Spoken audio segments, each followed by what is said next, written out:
আমি এটা আপনাদের কাছে অনুরোধ করে গেলাম ভাই, আপনারা এই জিনিসগুলো খুঁজে বের করেন। এই মাইলস্টোন কোচিংয়ের জন্য বাচ্চাদের এত প্রেশার দিত, বাচ্চাগুলো কোচিংয়ের জন্য কিন্তু আটকানো ছিল, আর এই বাচ্চাগুলো আটকানো থাকার কারণেই কিন্তু মারা গিয়েছে।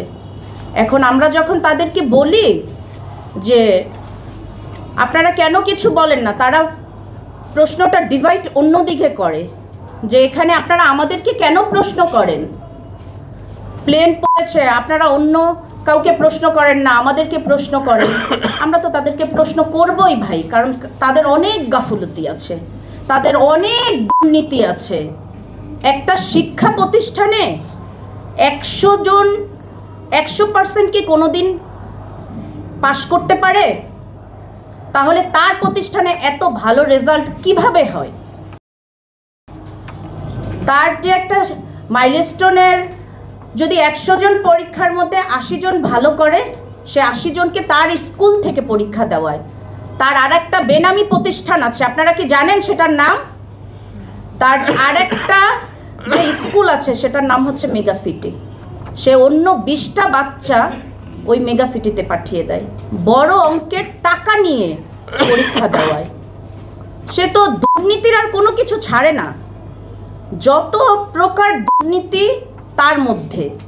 সাথে শুধু সে একা না, অনেক টিচাররাও আছে, সবাইকে নিয়ে সে দলীয়ভাবে এই কাজটা করে। এই যে মাইলস্টোনটা যে স্কুলটা করছে, এলাকার লোকজন সবাই জানে কিভাবে এই স্কুলটা হয়েছে। আমার শ্বশুর বাড়ির 9 বিঘা সম্পত্তি মাইলস্টোনে। সে কি করেছে জানেন?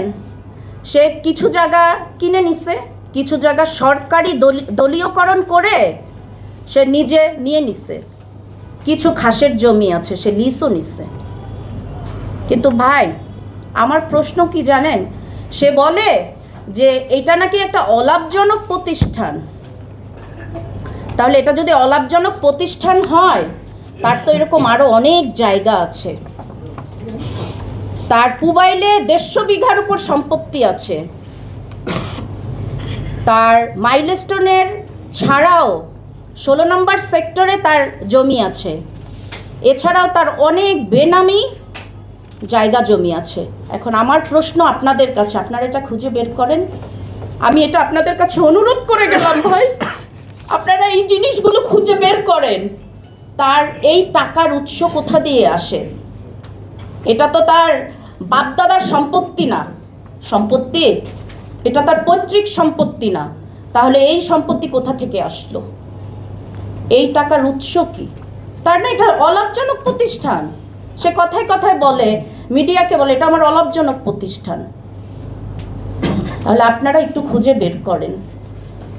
রাজু আর আমার কথা হচ্ছে, সে বলে কি জানেন, যে এটার নাকি নির্দিষ্ট একটা ডকুমেন্ট আছে তার কাছে, রাজুক দিয়েছে। তাহলে আপনারা ভাই রাজুককেও একটু ধরেন না, যে রাজুক কি আসলেই এই স্কুলটার অনুমোদন দিয়েছিল? ক্যাম্বিয়ানের দুর্নীতি যে বের হয়েছে, আপনারা এই ক্যাম্বিয়ানের দুর্নীতির মতো মাইলস্টোনেরও দুর্নীতিগুলো একটু বের করেন।